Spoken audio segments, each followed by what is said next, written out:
The color drained from Linda Hartwell's face like water through a broken dam when Sergeant Mills walked into the HOA meeting and headed straight for my seat. "Evening, Chief," he said with a respectful nod, using the title that made Linda's perfectly manicured jaw drop to the floor. "Sorry to interrupt, but we need to discuss the fraudulent 911 calls coming from this address." Linda's mouth opened and closed like a fish gasping for air. Around the room, 23 neighbors suddenly found their shoes fascinating to look at. "Fraudulent," Linda finally squeaked, her voice climbing 3 octaves. "I was reporting legitimate suspicious activity." Sergeant Mills pulled out his notebook with the kind of deliberate slowness that comes from 30 years of dealing with people who waste emergency resources. "Ma'am, you called 911 17 times in the past month to report a homeowner sleeping in his own legally owned cabin." I leaned back in my folding chair, savoring the moment. Sweet justice tastes even better when it's served with a side of public humiliation. But let me back up and tell you how we got here.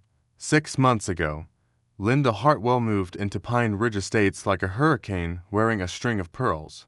Within 4 weeks, she'd somehow convinced the other residents to elect her HOA president, mainly because nobody else wanted to deal with the paperwork. I should have seen the warning signs. The way she'd patrol the neighborhood at dawn with her clipboard, hunting for violations like a suburban bloodhound. How she'd knock on doors to educate residents about proper community standards. But I was enjoying my retirement.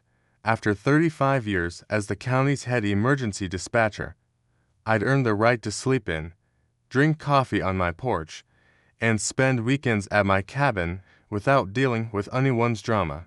That was before Linda decided my cabin was her business. I'd bought the little frame cabin 15 years ago, back when the HOA was just a loose collection of neighbors who agreed to keep their grass cut and their music down. It sits on a half-acre lot at the edge of the development, surrounded by pine trees and blessed silence. Every few weeks, I drive up there for the weekend. Fish a little, read a book, enjoy the peace and quiet. Never bothered anyone. Never caused problems, but Linda had other ideas about how I should use my own property. The first confrontation happened on a Saturday morning in July. I was sitting on my cabin's porch, drinking coffee and watching the sunrise, when Linda came marching up my driveway like she was leading a parade. "Mr. Williams," she announced, stopping at the bottom of my steps with her hands on her hips. "We need to talk about your situation." I set down my coffee cup. "What situation would that be?" "Linda, this cabin is zoned for recreational use only. You're not allowed to sleep here overnight." I blinked. "Says who?" "Says the HOA covenant. Overnight occupancy requires special permits." I'd read the original HOA agreement when I bought the place. There was no such restriction. But Linda had that look in her eyes, the look of someone who'd convinced herself she was absolutely right about something she was absolutely wrong about. "I'll look into it," I said, which was code for go away and let me enjoy my coffee. I twitched. "This is a serious matter. Mr. Williams, I expect compliance by next weekend." Linda's campaign started with passive-aggressive notes left on my cabin door, reminders about community standards and proper procedures. When I ignored those, she escalated to driving by my cabin every few hours, slowing down to take photos of my truck in the driveway. The woman was building a case file against me for the heinous crime of sleeping in my own cabin. I started documenting everything. Photos of her car parked outside my property, screenshots of her social media posts about problem residents, recordings of her increasingly unhinged voicemails about my blatant disregard for neighborhood rules. The beauty of dealing with a narcissist is that they always leave evidence. The first 911 call came on a quiet Friday evening in September. I was grilling burgers on my cabin's back deck when I heard the sirens. Two squad cars pulled up my driveway, followed by Linda's white SUV.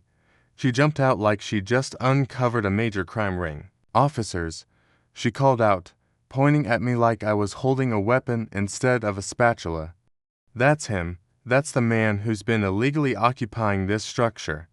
Deputy Rodriguez, a kid I'd helped train when he first joined the force, walked up to my deck with an apologetic look. "Sorry, Chief," he said quietly. "We got a call about suspicious activity. I told dispatch this was your place, but she insisted we check it out." Linda's ears perked up. "Chief? He's not a police chief. He's just some retired old man who thinks rules don't apply to him." Rodriguez glanced at me, then at Linda. "Ma'am, Mr. Williams was the county's head emergency dispatcher for 35 years. Half the department learned their job from him." I waved my hand. "Just doing my civic duty, deputy." "Want a burger?" Linda's face went through several interesting color changes. That doesn't matter. He's still violating HOA regulations." "Ma'am," Rodriguez said with infinite patience, "the HOA doesn't have jurisdiction over how someone uses their own property. You might want to double-check those regulations." Linda didn't double-check anything. Instead, she doubled down. The calls started coming twice a week. Suspicious activity at my cabin, possible trespassing, unauthorized overnight occupancy. Each time, the responding officers would drive up, wave at me, and leave. But Linda was wasting emergency resources, and that's something I took personally. I'd spent 3 decades coordinating responses to actual emergencies: house fires, heart attacks, car accidents. Watching someone abuse the system for petty neighborhood drama was like watching someone use a fire extinguisher to water their plants. I started keeping a log: date, time, responding officers, duration of call. After a month, I had enough data to paint a very clear picture of harassment. The final straw came last weekend. I was at my cabin, settling in for a quiet evening, when Linda's SUV pulled up my driveway. She didn't get out, just sat there with her phone, watching my cabin like she was conducting surveillance. 20 minutes later, the siren started. This time, it was Sergeant Mills who responded. He'd been with the county for 20 years, and I'd worked with him on hundreds of calls. He walked up to my porch with the kind of expression that suggested his patience was wearing thin. "Chief," he said, "I'm sorry to bother you, but we've got a situation. Mrs. Hartwell called in a report of suspicious nighttime activity at this address. She's claiming you're running some kind of illegal operation." I looked over at Linda, who was still sitting in her SUV, watching us through her windshield. "What kind of operation?" I asked. She wasn't specific, just kept saying you were violating community standards and conducting unauthorized activities. That's when I realized Linda had pushed too far. She'd moved from being a neighborhood nuisance to actively interfering with emergency services, and that was something I could actually do something about. "Sergeant," I said, "I think it's time we had a talk with Mrs. Hartwell." The emergency HOA meeting was called for the following Thursday. Linda had sent out notices claiming she had serious concerns about illegal activities that needed immediate community attention. She'd set up the meeting like a trial, with her at the front of the room and a presentation board covered with photos of my cabin. She'd even printed out a timeline of my violations.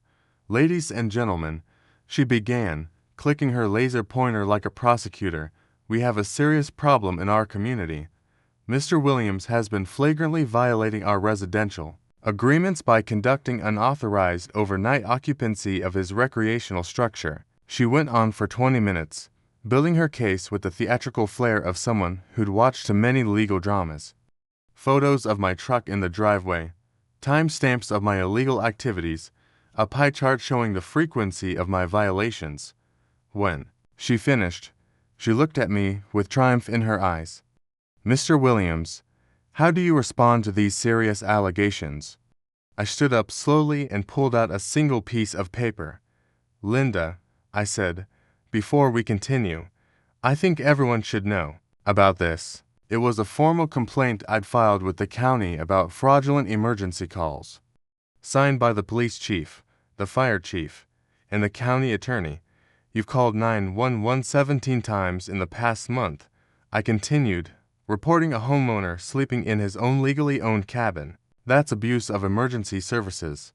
Filing false reports. And harassment. Linda's face went white. I was reporting legitimate concerns. The fine for fraudulent 911 calls is $500 per incident. I said, doing the math out loud. That's $8,500, plus potential criminal charges. The room fell silent. Of course, I said, looking directly at Linda. I'm willing to recommend reduced penalties if you agree to stop wasting emergency resources on your personal vendettas. That's when Sergeant Mills walked in. Linda moved out of Pine Ridge Estates 3 weeks later. Apparently, being known as the neighbor who got investigated for abusing 911 services wasn't the kind of reputation she wanted. The new HOA president is a retired librarian who thinks my cabin is a charming addition to the neighborhood. I still spend weekends up there, fishing and reading and enjoying the peace and quiet. Sometimes I wave at the patrol cars when they drive by on their regular rounds. The best part: every officer in the county knows about Linda's little crusade. Her name is permanently flagged in the dispatch system as a frequent caller with credibility issues. Some people never learn that there are consequences for their actions, but emergency dispatchers never forget.